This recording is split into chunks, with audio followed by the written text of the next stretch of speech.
everybody, it's Doug here. Doug Mr. Guy, Board Game Geek.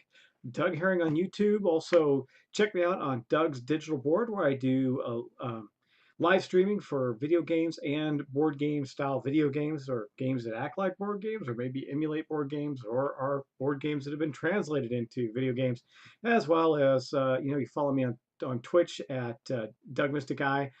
Just getting it started. I'm about to do my Board Game Geek Con 2017. I guess I calling it a review. I really don't know what else to call it. And so I thought I'd bring this to you. I've committed to all of you, my patrons and my subscribers alike. And so I thought I'd do a video of it today and just talk through all of the things I saw, the new games I saw that I really liked. I didn't get to all of them, of course, but we'll talk through the majority of them and see what you think. And then, I hope you do a lot of commenting on this video. We get to have a lot of discussion on it because Board Game Geek Con is a fun con. Now, I've been to Gen Con, I've been to PAX, I've been to, over my history, I've been to a bunch of cons, and I really enjoy Board Game Geek Con because it's a players convention. In other words, you're not there to see a bunch of cosplayers running around, or which is cool, but that's not what you're there for. You're not there to see the big booths and crazy shows. They have a great dealer room. It's about products, it's about the games, and you play games, and that's kind of what you're seeing in this image right here. And I'm going to play a clip for you. The morning after we got there, where I really first started kicking things up and spent a lot of time in dealer room. I'm going to play this video. I'm going to stop it from time to time and talk through a bunch of the things that I saw, and then I'm going to focus on some of the games. There's very specific games that I really enjoyed that I thought I would share with you on what I thought of them and how they played out. I thought it was great stuff. So with that being said, I'm going to shut up for a moment. I'm going to play this video for you, and I'm going to let you watch it. And then when it becomes silent, I'm going to stop, and we're going to walk and talk through this at the same time. So here's my introductory video. And the reason I did it this way is think about how you can see that there's nobody in this room yet, and you'll still hear the noise level. So when I started recording, even with a mic, I tried my mic and everything. It was so noisy that I decided to silence this, and I'll just narrate what I see for you guys in real time on this video, not live, but real time. So check it out. Hey guys, it's Doug from Board Game Geek, Doug Mr. Guy on Board Game Geek. Coming to you from BGGcon. As you can see, I'm here in the game room where it's very busy right now. People playing a lot of games. It's fascinating. It's outstanding. Actually, it's just really early, so people are starting to gather here. It's now Thursday morning. I played games all day yesterday, and this is the game room. You can see a lot of cool game tables up over there. There's a bunch of game tables from table toppers. Very cool stuff, guys. I'll bring you more from the dealer room, etc. Just wanted to show you what the main game room looked like. There's a bunch of side rooms as well, and we'll continue on. I'll show you some more later. Okay, about to get into some more Gloomhaven here at BGGcon. Decided to break this out and play a bunch of it. See if we attract some other players. Right now we're just playing by ourselves, but I'm sure as the day rolls on, some people will be interested. We'll grab them, let them come in and play. It'll be a lot of fun. And by probably next hour or so, this place will be completely full and noisy. So thought I'd film something with it now.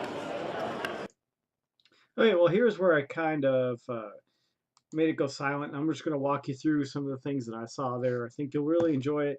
It's pretty neat stuff. I'm going to challenge you guys to identify some of the games that I didn't mention. In fact, if you do, I think I'm going to do a little giveaway of some kind, maybe a little box game or something. If you can identify the different games, I'll put you in a little drawing for it. It'll be kind of cool, right? So anyway, that being said, I'm going to continue to play some of this video. This is me walking around the hall, and I'm just going to give you some commentary on it. I'm going to pause as I go through it, and we can chat later on the video list there and see what you think. So you can see I was walking through there, and I was trying to catch some games, and I kind of blasted through. Like, I can't remember, is this one? I can't remember the name of this one, but it's right there on the side, I believe. Let's see if I can pause it. No, Agra, I think it was. I think it was called Agra. Anyway, that was a really beautiful game, and I'm going to get into more detail on this. This was just kind of my pass-through as I was going through the game room. There's Ex Libris, which is this game over here that you see. I didn't get to play this, but I did get a look at it a lot. There's also one of my other favorite games, Role Player, which I did play at the con, even though I've played it before. I did get a chance to play it the last night there. We ended our entire con playing Role Player, which was great. Ex Libris, another cool game that looked like it was coming out. Get rid of the pop-ups on my window. Sorry about that, guys. And we'll continue on to look at the videos. Now, see, these were the tabletopper games that tables that were out and about, which I now have one over here on my table here. And you'll get to see a lot of neat games. I'm just again passing through this one, Gaia Project, was huge. I'm a huge fan of 4X games, and every time I tried to get it out of when I tried to get it out of the library, there it was already taken. And remember, it's not out yet, so the copies in the library were not, or wasn't openly released. Copies in the library were not accessible very often. They were taken up, and I tried to sit in on a demo of it in the dealer room and could not do it. 4X Space game looked really neat. Watched a couple people play it. It was some cool stuff. It looked like it was well worth it. And you came over. I can't remember the name of this one, but it looked cool. Look at those Mandela things, the Mancala things there that they had. Mandela Mancala things they had out there. And again, just walking through, showing you the various games that were being played this day. Some of them I recognize. The Ganges, man, that was a beautiful game. Check that out. There's such a pretty game that I sat and watched it for a while. It was very Euro-y if you like Euro style games like that. And I do. I play them all the time, but it's a very Euro-y game, but it's really pretty to look at. Had some really neat components. Did not pick it up at the show, mainly because most of the dealers they were selling at retail. So frankly, I do shop at my local game stores just to keep them supported, but typically what I'm doing is the amount of games I have when I am buying, I'm buying online, so I get a little better price. And this is the case with this. I wouldn't have bought this here. I think it was retail. So anyway, that is Ganges. Really pretty game. I can't really tell you much about the mechanics of it because I didn't get a chance to play it. And again, I'm just kind of flipping through this. This one here, Altiplano or whatever how you pronounce it. Another real popular game that I did not get to play. That sucked because this is what I wanted to play. A friend of mine sitting right there in the corner. I did stop the video to chat with her because I ran into her there. I hadn't seen her in a while, and we got a chance to say hello. But they were playing this game, and they all thought it was fantastic. So Altiplano, it's about has llamas or alpacas. I don't know which one of the two. It's pretty cool stuff. But it had, again, really neat components on it. It was really neat stuff. And then Indian Summer, I don't know anything about this game. I just passed by and looked at it, so it wasn't really much to talk about. Now, well, I passed that. That was Majesty. I'm going to stop for a second and talk about. I'm going to talk about Majesty more in detail. It's called Majesty Defend for the Realm or something like that, for the Queen. We'll see it in a minute, and I'll tell you about that one. Okay. And then we came over here. So you see some train games. It's not my cup of tea. I did pass by and focus on the cool components. This is another one that, man, Merlin was such a played game there. It was amazing. I did sit down and get to do a demo of it. It's a worker placement game. And if you want to see it, go to JPlay and see his playthrough of it. It's really, really good. That's Marcus at JPlay. Just look him up on YouTube, and I'll try and remember to put it in the show notes here. Actually, I'll put it as a card up in the corner, wherever it is, so you can see that. He did a playthrough of Merlin. Really neat. But I got to see it with multiplayer, not just one player. It was a really cool game, man. This is definitely going to be one that finds its way in my collection. Though I won't highlight it. I think I do highlight here just a little later on. Alexandria, it's another one that a lot of people were playing. I didn't get to play. This one, I didn't, Heaven and Earth, I don't know what it's about. I have no idea. It was just something that I was passing and saw that that was one. This is what's it called? Dinosaur, whatever. Dinosaur Kingdom? No. Dinosaur Island. Yeah, that was a real popular one there too. Got played a lot. That's new. There's a lot of new games. They had one of the cool things they had in the library at BGG was a news section, which was as big as the section of stuff that come before it. There were so many new games on that shelf. It was mind blowing. Now, new meant within a reasonable period of time. So a lot of them were already released, but a lot of them weren't, and that made it kind of neat to play. Got to play a lot of games that weren't out yet. Okay, now I kind of went into the dealer room. Okay. So you can see I'm just scanning through the dealer room. And like I said, I'm going to get into details on there, but you can see that I'm just passing by showing you what's on the tables. I wasn't trying to take any particularly fancy footage. You're probably going, oh, I want to look at that. I want to look at that. But, Spoils of War is a new game that was out. They had on the table. This is the Fun Again Games booth. That's where most of the retail sales were being done. It looks like they kind of had a corner on it. Even some of the vendors there that had games weren't selling them at their booth, but were selling them at the Fun and Games booth. And then here you have the Dragon, I can't remember the name of that, but that looked like a neat game, Dragon Island. There's Majesty again, Majesty for the Realm. We're going to talk about that. I did get to not only demo that, but played it a whole bunch, and I'll tell you why. And then as we went along, this battle, I think it's called Battle for Rokugan, I think is what it's called. And this one here. So I played this game. It's a deduction game, social deduction game. Not something I'm super hyped on, but it was a fun little game. One person played the Soviets, the other person played the U.S., and then there were the hippies, and the hippies wanted to lose the game. And you're trading and doing the social deduction. It was kind of neat. It was an inexpensive little fun game. I can see people really enjoying it. Uh, okay, here we go. Civilization. Now you can see the new Civilization, a brave world, brave new world, or something like that. A new world. Anyway, that was really neat. And again, I'm going to talk about some of these more in detail. This is the Battle for Rokugan here. It's kind of a streamlined version of Game of Thrones, from what I understand. I haven't played the Game of Thrones board game, which is amazing because I love the series. I don't know how I haven't played that. But this is supposed to be a streamlined version of it. Really neat gameplay. Mechanics were great. Again, not released yet, but I did get to play it, and I don't know if it's going to get my collection or not. We'll see. It's not as high on the list as some of the other ones, like the Civilization one that was right before that. And then this one, Legacy of Dragonholt, was a surprise. I'll talk about that in a little bit too. I didn't even know what it was. For some reason, I've been following it, which is crazy because I follow most of the Fantasy Flight games, and I hadn't been following this one, but I sat down at random to check it out, and we'll talk about it in a bit. And okay, then yeah, so that was this one, the Heroes of Land, Air, and Sea. And I'm so bummed out because I had a Kickstarter originally, and then something happened. The Kickstarter got canceled, and I didn't even get back to it, and I never got back to it. But I saw this game in action, and this little clip here does not do this game justice. This game was awesome on the table. Gameplay, I didn't get a chance to see a lot of the gameplay, but what I saw was good, solid. But the components and everything were absolutely amazing, and they were huge and everywhere. It just looked so cool on the table and in gameplay. It was really neat. And again, I was going through and just looking at various games. This is the CMON booth here. They had a lot. This was like a mahjong type game, Dragon Castle. I looked at it. I'm not really a huge fan of abstract games, so I didn't get too much into that one. I just glanced at it as I was going by. And then I was looking for something very specific on here called Gateway. I don't remember something, and they never had it up there. But anyway. That's why I kept scanning by the booth. Now, this little game here, I'm going to go back just a little bit and show you. Okay, hold on. Let me just pause at the right spot here. Okay, I'm not going to be able to do it apparently. This game here, I don't remember the name of it. I'm going to try one more time to see if I can pause it at just the right moment. Okay, what you do in this game, I don't know if this is going to be a hit or not. I don't. But you're placing these goblins, and they didn't have the full rules or anything there, so I really can't review this game. But what you do is you see these holes, and you have the goblins in there. You have these, I guess they're going to look like little crossbows or something. I don't know, rubber band guns that you shoot through the holes, and you have to shoot from way back far. I'm going to tell you, maybe it's just I'm a pretty decent shot or whatever, but I never missed, so I can't imagine how good this. We'll have to see.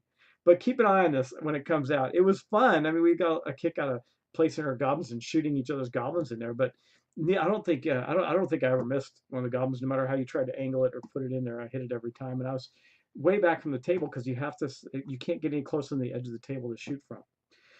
So, and they didn't have it out, so I can't really remember the name of it. But they're getting ready to kickstart it, so keep your eye out on that one. It has something to do with goblins and rubber band guns, right? Can't go wrong there. So, wait. No, I can't tell. Anyway, that's the game. Shooting rubber bands. Okay, here's one of my favorite games. I got a great story here. Darkest Night. I got to see all the components of miniatures. Now, I have the prototype version of the second edition of Darkest Night. But I saw some differences in here. The main thing I saw, which was neat, and I didn't get to focus on it here, was the miniatures for it, which all turned out really, really nice. It was pretty awesome stuff. And I got some more on Victory Point games I'll talk about in a few minutes. I don't want this video to be like 10 hours long, though it could be. I may break it into 2 parts. I'm not sure yet. Let's see how this goes. I'm already at about 15 minutes into this video, and I've barely scratched the surface. So let's keep going. I met a really nice fan here. Someone who watches my channel. We got to talk quite a bit while we were watching the demo of Darkest Night, and that was pretty awesome.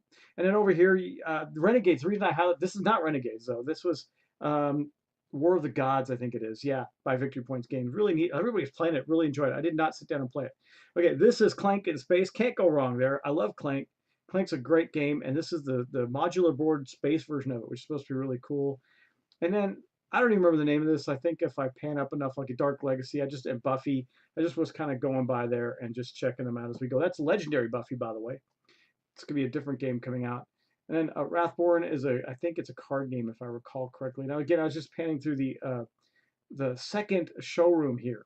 There was more than one showroom, and just again, just walking along, looking at the stuff that was on the table. I know it's kind of chaotic, but I wasn't really meaning this as a video that I was going to present in this fashion. I was going to do little clips, and I just really didn't take enough video to do that with. So I'm just kind of walking through, and you can see, okay, Portal Games over here. Boom, Portal Games. They were playing that. That's Alien Artifacts. Um, we, my friend one of my friends that I went there with bought this, and we played the heck out of it. The problem, so it was a good game. I liked it. I'm a huge fan of Portal games. You know, I love Robinson Crusoe. You know, Legacy of Duke de Cracy, uh, Imperial, well, the Settlers. You know, that one, 51st State, um, the new First Martians. I love those games, and I like this game, but I'm glad somebody else got it. I don't know if I want it in my collection. I'll tell you why. The first gameplay of it was incredibly confusing, and I think I'm going to talk about this a little bit more. I mean, we really struggled with getting our arms around what we were supposed to do. I mean, the mechanics were there, but how do you actually win, or what do you do? And then we thought the mission, the goal of the game is to get all these cool alien artifacts. But for some reason, a lot of the ones we got just sucked. They didn't do that much, and it wasn't worth the effort to go through them. Yet that's the title of the game, and they don't score you victory points. So I question this game a little bit. Um, it was real popular there. Lots of people playing it. It's a card-driven game. Had some very cool mechanics, but in the end, it left me like, yeah, I played it. I played it several times, and I walked away going, I don't know if I want to own it or not, if I care.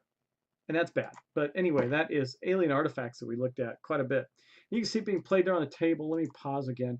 See, here's this over here. You can see I think you can see my mouse over it, is the player boards. And each faction has a board. And you see that the cards really start to splay out. This looks like it's pretty early in the game because you didn't have any cards. That's really unusual. Normally, you've got these ones under construction on this side and the ones you're building out over here. And then you got these defense things because you can attack each other. It's a very aggressive game. Though we found that people weren't attacking each other enough. I think that was part of the problems with our plays of it. You really need to do it. You also collect money. Your cards have multiple purposes. Every turn you draw resource cards and you spend them. So you don't. It's not like you have a set of resources, though you do build them up through the discoveries you make. Planets can give you discounts on other types of resource purchases, things like that. So anyway, I liked everything in the game up to the point where we were realizing that the alien artifacts, which is the title of the game, just weren't worth the effort, and that was kind of bad. Some of them were good, some of them just it wasn't worth it. You get it, and you go, ah. If they were at least worth some victory points, be different. Here's another gameplay. And again, if we went in the other room where all the gameplay was happening, it was crazy.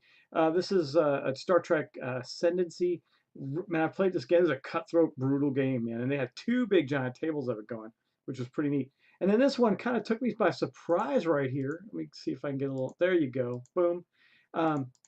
Agents of Mayhem. It's a computer game that they're turning into, if you can see it clearly enough, a board game. And I mean, see, there it is right there. And then that's the game right there. I mean, it looked so cool. And I played the video game. Video game's really fun. I enjoyed it. Got a little repetitive as it went along, but we'll see how this video game turns out. Or the board game turns out. I didn't get too much of the rules. I just glanced at it, took a look at it, said, okay, I'll look at that when it's getting closer to coming out. It was pretty neat looking though. And this was at Academy Games, by the way. And there's some of the player boards, the different characters, and you can see it's got multiple levels, which I think is cool.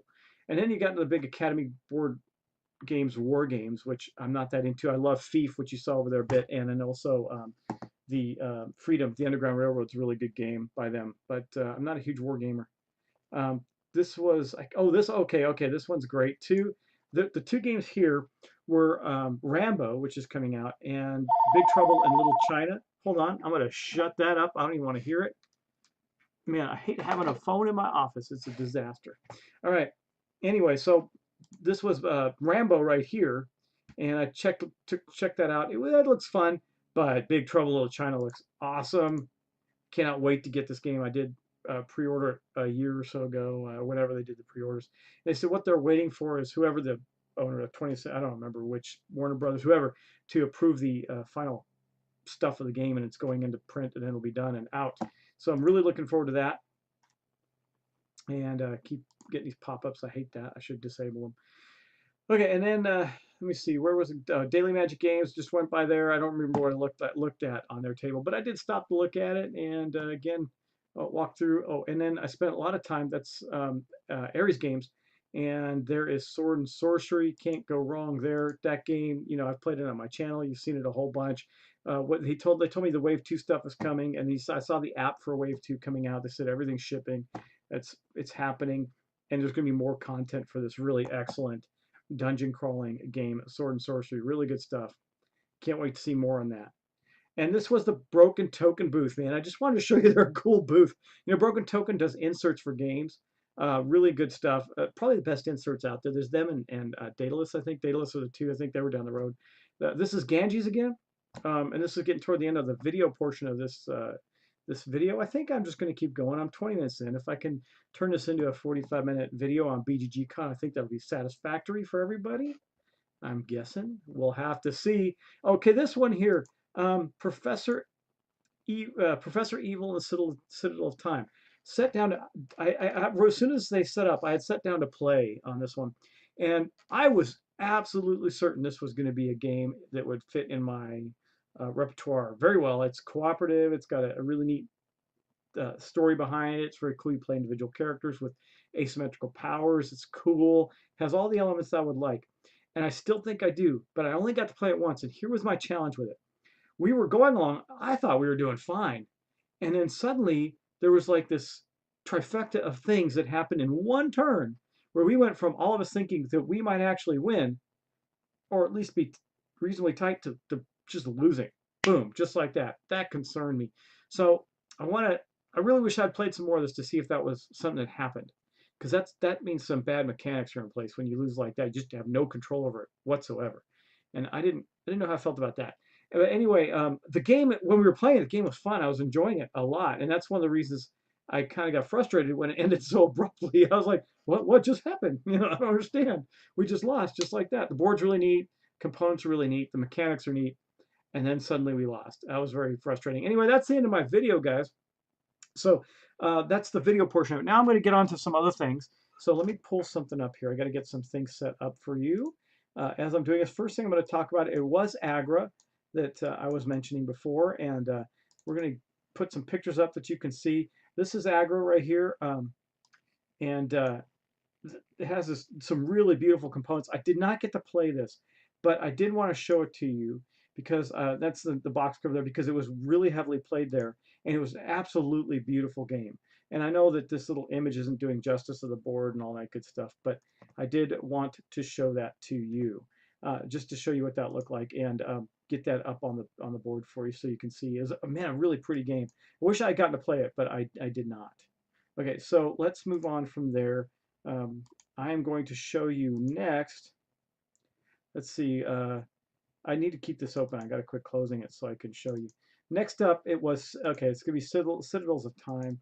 This is the one I talked to you about before. I mean, look at that neat timekeeping device. So what happened that hurt us in the game is, you can see right here, this is the Professor Evil token, and these are the tokens for the treasures, the artifacts, time-based artifacts that are out on the board, and they're in various colors. Well, at one point in time, we had him move forward, and a couple of these move backwards. Two of them move backwards far enough for him to cross their path. When he crosses their path, he gets them. And I think you got to get 5 on each side, 5 to win, 5 to lose. And he got the 5 just like that because he crossed a bunch of these all at once. And it was, even the person running it was like, wow, that was unexpected. So again, I don't know how common that is, but that's what happened. Again, it's got characters that are basically asymmetrical characters, which I thought was very neat. And they all have different powers. And so if I go back to this board, when you hit these card things here, you get to flip over your big power token that gives you, or your big player plaque that gives you a special power. But you also have, you also get to draw a card at the end. You get so many actions, then you get to draw and play one of 2 cards in your deck, and you recycle through that. And it gives you special abilities. It was pretty neat. I really did enjoy the mechanics of the game. And those are the treasures that you get. And the treasures, you have to run around his mansion and turn off security devices that pop up all over the place while the professor is running around turning them back on. And this is the amount of time you have. So it'd be 30 minutes in front of Professor Evil, for example. So it had great mechanics, very easy to understand, it flowed real well. And that is Citadel, Professor Evil and the Citadel of Time. Pretty neat. I did like it. I'm just concerned about that aspect of it that happened. We'll see. Okay, now let's mosey on and show you some more stuff. I'm gonna close this one down. Let's see. Let's get this. Okay, getting a little out of sorts here. Pull that up. I don't want to do that yet. Close that down. Pop this back up. You can see all my games on my on my desktop there. Okay, this is some pictures from images of Civilization, the new board game that's coming out. That streamlines the original game. Frankly, I played the demo on this a couple of times. I don't find them to be even similar games, to be honest. They are different games. They might as well just call them one. I mean, they are titled different. They're not saying one's a successor of the other, but they do comment that this one is supposedly streamlines the original game. It doesn't. It's a different game. There's no exploration of it at all. The map's already uncovered for you, and you're trying to. It's kind of got this area control and then card management and upgrade system. It does have all of the great art from Civilization 6, which is cool. And these are the cards I'm talking about. So basically, like you take an action. These are the training types and power levels. And they're tougher. Training types are tougher. So like I can take this action at power level 5, and it's going to flip back to here. If I take this action masonry at power level 3, it's going to flip back to 1, and everything's going to move forward and get more powerful. It's kind of like a cool down, cool heat up mechanism or whatever.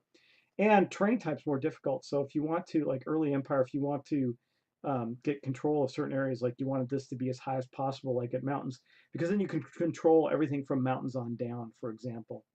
So it's an interesting mechanic. I did like it. There's the box cover and some of the tokens in the game. This was the resource token that you got, and then there was also a turn order dial that was really neat that I liked. Um, and yeah, don't worry about that. And then there's the board. And this is what I mean. The board's already exposed, and each player starts with a capital, and then all their cards are right under these boards here with their. I'm gonna get. I mean, it's a civilization game. Don't get me wrong. It still felt like a civilization game, and I enjoyed it. It's misleading to call it anything but just a new game to me. It's not a successor to the old one, the other one where you turned over the big tiles. The only thing that's similar is the citadels look the cities look a little similar, and the little wagons for your settlers looks similar. And you can settle new cities, but not via settlers and wagons. It's unusual mechanic there. Okay, so that is the new Civilization game. Then let's see, what else do we got here? Okay, next up is going to be, well, we already talked about this one. Let's pop this one up here, and we'll talk about Darkest Night. Again, one of the cool things I saw in there, it came with the Kickstarter as a reward, is the hardbound book that highlights the characters and the storyline in the background, really adds a lot of immersion and flavor to the game.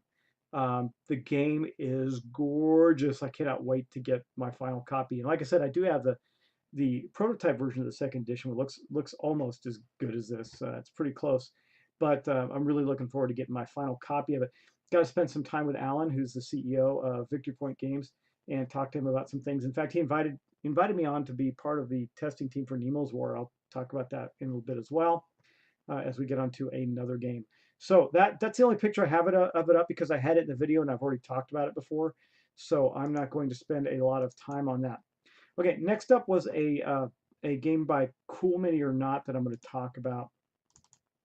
It is called, if I can get the picture to come up, and let me turn this around for you here. Come on, baby. Dojo Kun. Really neat game. I thought this was cool. It's about basically these masters of these various dojos bringing their champions to train in the dojo, and you're seeing the different characters here. The boards were beautiful. It's a big sprawling game. It had a lot of neat mechanics. Typical CMON, everything was really nicely done as far as the components were concerned, all that good stuff. Made it really neat to look at. Yeah, so that was trying to get this to come up so I can move the photos back. Oh, that was the first one. Okay, so let's move on to that one then. That shows you some more of the components. Pretty neat stuff there, guys. That's a Dojo Kun. I watched the demo of it. I didn't sit down and play it, so I don't have a lot of insight on it, but it did look really cool, and it looked like it was flowing very quickly. And no miniatures to speak of. There's all cards and the boards and their beautiful components. So that's cool. So that was Dojo Kun. That's another one I saw there that I think is coming out sooner. Or maybe I don't know if that's out or not. I have no idea, to be completely honest. Okay, now next up was the first game we played while we were there, very first game, and that is First Martians. So First Martians is the new Ignacy game from Portal Games. Really good. You know, I'm a huge fan of Portal Games. I love their games, and basically that's the board right there. You've seen there's been plenty of playthroughs for this. This is out already. I'm not going to get in detail. I will review it and say that I'm glad that I started playing this at BGGcon with other people, because my original thought was to play this here as a new playthrough. But man, I got to tell you, we stopped and started twice, because not because we didn't understand the rules, but because we realized we were screwing up so badly. This is an unforgiving game. Does not have a lot of give in it when you start playing it. You've got to start off right, or you're posed. And we did realize, at least in the first scenario, the introductory scenario, which we played through several times. But you guys, like I said, you guys know this game. It's been out. You want to see some playthroughs of it. I'm trying to remember who else played through it, but there's been a number of them. Really neat stuff. The game looks fantastic. It plays great. I'm a big fan of Robinson Crusoe, so big fan of this too. And this is, yeah, First Martians. It was the very first game that we played at BGGcon while we were there. Okay, next up. Well, this one is also out, so I'm not going to spend a lot of time on this one, but we played the heck out of it, and it was being played all over the con. What's amazing about this one is that people were getting this out of the library and playing it. And to me, there's enough complexity in this game that you have to be really good with the rules to figure it out. And yes, it's Gloomhaven. And Gloomhaven's not a complex game, or not a complicated game. It's a complex game with a lot going on, which is the way a game should be. And the way I looked at it was, when I saw people busting it out, I stopped to help a few of them because they were fumbling through the rules. I think we played like 5 scenarios while we were at BGGcon. I mean, heck, you play 24 hours a day, so you just play like crazy. And again, I said I'm not going to spend a lot of time on this, because not only have I played through it, but you've seen a bunch of playthroughs for it. I saw Isaac, the designer, walking around. I didn't get a chance to talk to him or introduce myself, but I did see him at the con, and he wasn't playing this game, which I wouldn't if I were him either, because he's probably played it 800 gazillion times. But he was there. Also got to meet Lance, Undead Viking. I hadn't met him. I had met him a couple of cons ago, but I hadn't seen him in a long time, so it was nice to see him. And let's see, what do we got next? Okay. Okay, next up is one I really want to talk about. This one was really a surprise to me at the convention, and it is this: The Legacy of Dragonholt. Now, this is a role-playing game in a box. It's a choose-your-own-adventure type thing. It had a lot of meat and potatoes behind it. It was really fun. I sat down without any notion of it. They said, "Hey, we have an opening. You want to sit down?" I said, "Sure, why not?" So I did that, and this is what the game looks like. It's really cool. There's this. You can't see it too clearly here. I think maybe I have a better picture of it. But there's a map of the city that you start in. You each have your own character. It's not laminated, but you each have your own. They all have their own skills, AKA or Allah. It's like Arabian Night, Tales from Arabian Nights, in that, where the characters have individual skills and abilities and backstories that you play. And these are all different dungeon type location books. I think there's 7 of them in the base box. There's a big stack of cards. I'll walk through it a little bit more. Let me show you some more pictures of it. Okay, we'll pass that. These are the books. These are all the different adventure locations. And by the way, we only went through one of them to completion. Barely, I could tell we didn't scratch the surface of it, and it was a lot in the one. I mean, I could see this lasting, I don't know, 100 hours. I don't know how much content's in there, but it seemed like a lot. And plus, you're completing this epic overarching story. It was in a big, thick book that wasn't one of these. There's an additional book. I don't see that one up here. This is kind of what one of the entries might look like. And again, like I said, it's a choose your own adventure. I'm not going to read this to you, but you can see you get to make choices. And if your choices involve one of your skills, like a Tales from Arabian Nights, you go to a different entry that allows you to do better, right? So it's pretty cool. These are some of the cards. Now, these tokens, the interesting mechanic of it is you are operating in a party, so everybody's going along in the same location with each other. And these tokens, you flip them over when somebody goes, and that person cannot go again until everybody else is gone. Once the last person flipped their token, then everybody flips it back, and then they can make choices again. And you pick, when you go through to read the choice, you pick who's going to read that entry and make the choice from the first decision. Then it goes into a branching decision thing. Sometimes that will stop you and make you go on to the next person to make a choice. Sometimes it won't. And you also get items, and the items give you skills. They do different things. They might be for the completion of a quest. Hard to say. In other words, there's a lot of variety on that. So, by the way, that's the last thing I have to show on it. Really surprising game. This will be a game that I acquire, without a doubt. Probably I don't have any real connections at Fantasy Flight anymore, so I'll probably just have to buy it. But that's okay. I definitely will. And I have to buy most of my games, guys. Let's be real. Uh, I will definitely pick this up and get it in my collection. I think it's awesome. All right, what is going to be next? Let's see, I'm not done yet. That's why I thought about breaking this into 2 videos. Let's see, how long has this one been going? Um, oh, 35 minutes. We're fine. Okay, so next one.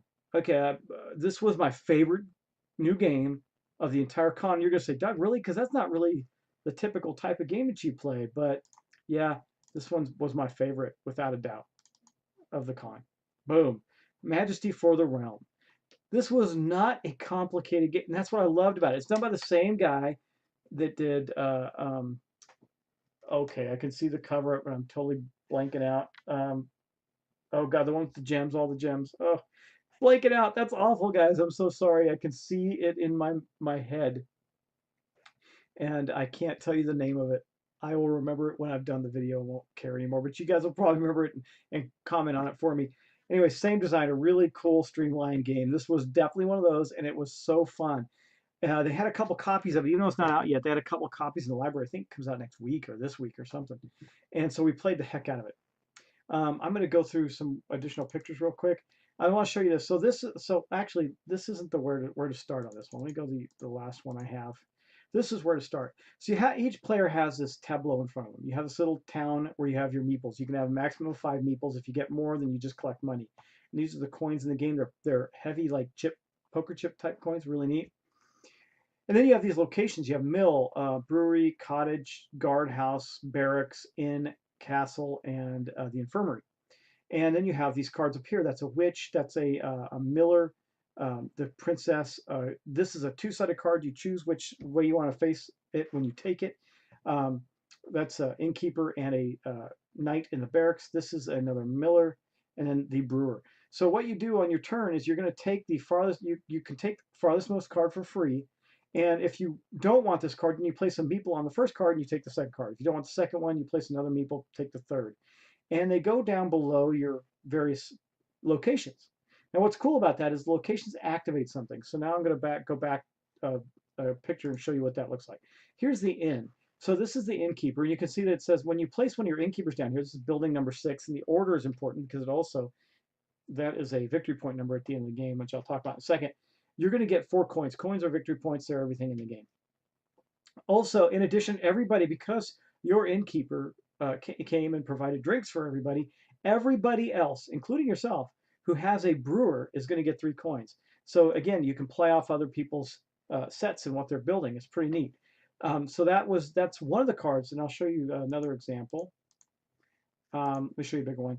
Here is the brewer, for example. Same type of thing. Now the brewer, he gives you, because you're obviously brewing beer for everybody, he gives you 2 coins and another meeple to work with when you place them down below your tableau. Everybody else who has a miller gets 2 coins. That's simple, right? So you have to have at least 1 miller, you get 2 coins. And this is the second card. So when you score that at the end of the game, it's worth 11 points. So very simple mechanics. You got to watch each other's stuff, though. This is the guard. Now he paid 2 coins. When you place a guard under here, he not only does he pay you out for a guard, he also plays you out for a knight and the innkeeper. So if you have those, then you're going to get 2, 4, 6, for example. Okay. And then let me go back to the big tableau. So that gives you an idea of how it works. Now, in-game scoring is for every one of these you have something under, except for the infirmary. The infirmary is when the knights attack and they get hurt. It starts with your millers. You flip them over, you put them upside down here. When you take a witch and put it under the cottage, not only do you score the cottage, but they can take one back out. At the end of the game, they're worth minus points, but you take each of your cards going across and you score points by squaring them. So if I have one of each in here, I think it's 46 points, whatever it is squared, right? And then also for set collections, most of. So if I have the most millers, I'm going to get that 10 points for that mill card, and so on and so forth as you go along. Whoever you have the most of scores you points at the end. And it's all gold, and that's the end of the game, and that's that. It's so simple. It takes about 30 minutes a game. Really engaging and fun. I I really, really, really liked it. So I probably spent more time on that one than you probably wanted me to, but I just want to tell you guys, as a great light game to throw on the table with the family or friends. Doesn't have to be gamers. Very gateway. Splendor is the name of the game I'm looking for. Designer of Splendor did this game, and it's very familiar in its feel. So anyway, that is yeah, Majesty for the Realm. Really good game. Okay, next up, let's talk about this one, which you guys know that I have already addressed in the video, is Merlin. Merlin was such a heavily played game there. It's a worker placement game. Again, go to JPlay if you want to see how that plays. He's done a playthrough of it. And that's it right there. I'm going to spend a lot of time. It was very popular at the show. I sat down and did a demo. It was a lot of fun. I'd watched Marcus's video already, so I kind of knew how it went. This will end up my collection, but again, I wasn't going to buy it retail at the show. So that is Merlin. I'm going to pass to that one very quickly because I really didn't spend enough time on it other than a demo game and to know how strongly I feel about it, but I felt good enough about it. It'll end up in my collection. Okay, now this was of course a big one for us. Let's see. So Nemo's War.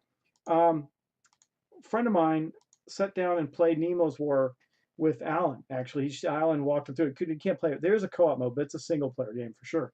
And we got to sit and talked about it, and we played through the whole thing. And you know, I've played this on my channel. This is not a new game, but they had like one of the last 10 copies of the Kickstarter edition that was there on the table. Kind of crazy. But anyway, there's Alan, the CEO of Victory Point Games, one of my favorite game companies. He and I got the chance to talk. That's my friend John over here, as Alan walked him through playing. I think they played almost the whole game, and I walked around and talked about Darkest Night and other things with people while he was doing that. It's pretty cool. But you know how to play this game, so I'm not going to spend a lot of time. If you want to check it out, go see my playthrough video, or more recently, you can see a different version of that with One Stop Co-op Shop. Colin, he did one. It's really good. Look that up. That's awesome. And that was Nemo's War, one of my all-time favorite solo games for sure. Maybe might be my favorite now. I'm not sure. It's up there for sure. It's up there in the top 3 without a doubt. Okay. So next up, I only got a couple more left to go, so you'll appreciate that if you're starting to go, I want to see something, but I haven't seen it yet. I didn't get to everything in there, trust me, not even close. But let's get to the other one that was one of my favorites. Uh-oh, what's going on here? I guess there's just a lot of pictures. Okay, let me see if I can find a box cover of this. And don't look at it. Don't look at it if you don't want spoilers. Oh my gosh, I'm spoiling the heck out of this as I go, aren't I? Yeah, don't look. Don't look. Close your eyes for a second. I'll tell you when you can stop. You guess you won't be able to, because if you keep looking at the videos, you're going to see, there you go, there's a spoiler. Beginning of the game. Right. Non-spoilery picture of the game. Okay, this was Pandemic Legacy Season 2. And the reason I have so many images of this is because we played through all 12 years at BGGcon. We've only lost, we played really well. We only lost, I think, 4 times in total. So we played a total of 16 games of Pandemic. But the story in this was so engaging and so fun, and the way that the board eked out and changed. I'm going to flash through it if you just want to see how it grew. There's some growth on the board. It grew out with stickers. I mean, you literally are building out the map as you go. It continues to do that. You can see it just keeps expanding, keeps expanding. New elements come into the play. You start to see that's one of the characters there. That was my character. Again, if you don't want to look at this, just turn away and listen to what I'm talking about. My character there, oops, went way too far, boom, boom. And you can see that they already had some new abilities on it and some scars, very similar to the first game. This game is awesome. Even the character sticker was something you could choose from. So that was my character Lilith, that I literally played the first half of the game with before I retired her for somebody who we needed their abilities better. And that was Eunice. Eunice, I think she was I can't remember what her job was. She is an architect. I can't remember what her job was, but it was something similar. Anyway, I played Lilith throughout most of the game. There's a massive, again, don't look at it if you don't want to, but there's a massive version of the game toward the end. You can see all kinds of things going on there. And like the first one, it just built up and built up to a crescendo of fun. It was awesome. Can't speak highly enough for that game. Truly, truly awesome. Okay, we're going to stop talking about Pandemic Legacy. At least I'm not going to show you any more of it. We're going to talk about this game. So, but wrapping up Pandemic Legacy, now that I have spoilery pictures off the screen, is if you enjoyed the first one, you will undoubtedly enjoy the second one. The second one is even more unique and more interesting than the first. And I'm going to leave it at that. I don't want to spoil it too much for you. It takes place 70 years after the first one. I know Dice Tower guys have been doing a playthrough of it, spoilery playthrough. I don't know if you want to see that or not, but well worth playing the game. Literally, we played it and finished it at the convention. Crazy, crazy time. Now I'll tell you, like the other one, there's really no sense. I have it, I kept it. But there's no sense in keeping it after you finished it. You're done. You are done. So Rising Sun, they had a demo, the retail version demo on the table. The miniatures are awesome. It's a CMON game. I definitely have this one coming to me. I'm really excited about getting it. Got to see it and play. Didn't I think I do have, yeah, I do have our play pictures right here. There it is. Then my friend over here, Cliff, I was watching him play it and we were walking through it. I didn't want to play it. I just wanted to see it played for a while and kind of make some questions and comments on it. Really neat game, great miniatures. I think it's whereas Blood Rage was supposed to be like based off of Risk, this is based off Diplomacy. You can definitely see how that plays into it. It's pretty brutal, and the gameplay was a lot of fun. We did get to see that in action quite a bit. And again, here's you see some of the components. These are the cards that you use to take the turns, and these are some of the miniatures that were in the game. These are the monster miniatures, man. And when they came out, they had, just like Blood Rage, they had a massive impact on the game, which was really, really interesting. And then I'm going to close it out with something that I've already played on my channel, but we did play it a few times there. And again, it's just a really popular game. So I'm just going to show you one image of it and talk about it because this was our game and play. Was Tiny Epic Quest. Teeny, tiny, whatever. Tiny Epic Quest was a lot of fun. We played it again, played it a couple times. It was good. I mean, it's a good game. We enjoyed it. Made it to the table. You can see all the item meeples up there, and that's a big fun factor in the game. So I'm going to close it with that little cute little image of the item meeple characters up on the board and say, guys, BGGcon was a huge success for me. I mean, in regards to my fun factor, I can't recommend BGGcon enough. It is definitely worth your time and effort to make it there and go. There's a lot that's going on there. There's a lot of activity. There's all kinds of games and events. In fact, let me go back here for just a moment. I'll show you a few more pictures of some things from the con itself. I think I have some of these things. Yeah, like this one here. Let me show you this. I'll close that down and pop this up. Like on the floor, for example, they had a massive Catan game that people were playing. Just to give you an example, um, I think I got a couple pictures of it. Yeah, there's some people playing it, some folks playing the Catan game, and they had a lot of these things out and about that were really fun. They have the middle room there has all these weird like gravity games and things like that. It's kind of neat. I didn't get enough pictures of those, and that's just some other random game picture I got of a game, Five Seals of Magic, which I didn't get to play or even look at because it was honestly, it could be because of the popularity of it. There's always people around it. I could never really get to look at it. Um, and then, last but not least, we'll go back to here, show you the showroom floor, but as it was getting set up on Thursday morning. And guys, that's my report from BGGcon. I know it's kind of all over the place. I had a different plan for it, but once I got going, I figured, just talk to you about it. That seems like the best way to go. I summed it up in a 48.5 minute video. That's pretty good, considering it's basically goes Wednesday, Thursday, Friday, Saturday, Sunday. Now we came back early Sunday morning. To be honest with you, maybe it's my age. I don't know. 4 days, that's good. That's enough because I mean you're playing. I'm an early bird, so we were hitting that room. That's why it's so empty in the picture. Like 7:30, 8 o'clock in the morning. Nobody else was up because they stayed up all night.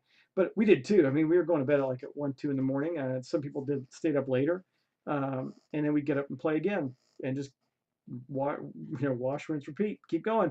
Played a lot of games, man. I got to tell you, one of the things I really enjoy is the demo room because, or not the demo room, but the dealer rooms because you get to play and demo a lot of the games, and it's not like Gen Con where it's so crowded you have to wait 3 hours just to get to the table. You just walk right up. I mean, almost every time if I wasn't at the table, I was standing right next to it, watching it and learning the game from that perspective. So if you're going to make a board game convention, you can go to Gen Con, you can go to PAX Unplugged, you can go to Dice Tower Con's probably more close to this one than the others. Dice Tower Con probably has this feel, though I haven't been there. This would be the con for me to go to. Remember, they do it in November. That's the big one. Then they also have spring, and they also have it on the boat. I only go to this one. I don't go to the other ones. I just once a year with this level of activities, good enough. I also go to some local cons. So anyway, guys, that's my BGGcon report. Please don't forget to like and share my videos, guys. This is a lot of work, you know. So please feel free to become a patron. I'm about to do something nice for my patrons. So behoove you to throw in the $10, $5, $10. You need to be a patron of mine, and I'd appreciate it. But also, I appreciate you just subscribing, not just subscribing, but subscribing and being a member of my community. So by all means, please comment on this video. Tell me what you think of the things you saw here at BGGcon. Yes, I did rush through a number of things very quickly. And I may not have focused on the things that you wanted, and I apologize for that, but I hope this gave you some insight, and maybe as a result of this, I'll see you there next year. Remember to jump on those tickets when they come up because they go fast. Um, and about to get something back on the table, but I got a little bit of cold. I was kind of trying to get that out of me before I started running another session, but I will. It's Thanksgiving week and I got time to do it. So guys, thanks so much. I appreciate all your time and attention and effort. And I will get to another game really soon. I'm trying to get my links up on Board Game Links. I don't know why I can't seem to get those guys to put it up there, considering the base I have and everything. I'm at least deserving of anybody else, right? So, but if you do see it up there, please vote it up so I can get going on that. I know it's a site that has some relevance in this industry for the people that do things like us, and it's another sign that people actually care and appreciate what we do. So if you can do that, it'd be great. Otherwise, also don't forget up in the cards here, I'm going to list the playthroughs of JPlay and One Stop Shop Co-op Shop for the games I mentioned here that I saw. If I can think of some others, I might put them up there too. But thanks again, guys. Thanks for watching my BGGcon convention review, and I will talk to you in the next playthrough. And also, don't forget tomorrow night, Wednesday night. This is November 21st, so November 22nd, we'll be playing Tabletop Simulator live on Twitch and on Doug's Digital Board. I don't know who I'm going to be joined by tomorrow night because it's getting close to Thanksgiving. I hope that if you're listening, Tragic, I hope that you'll join me again because you were a lot of fun, and also my brother Paul, my friend John, and anybody else who wants to come in and pop and talk to us on Discord. You're welcome to join my Discord channel. I may post that here as well. Guys, thanks. Talk to you again soon.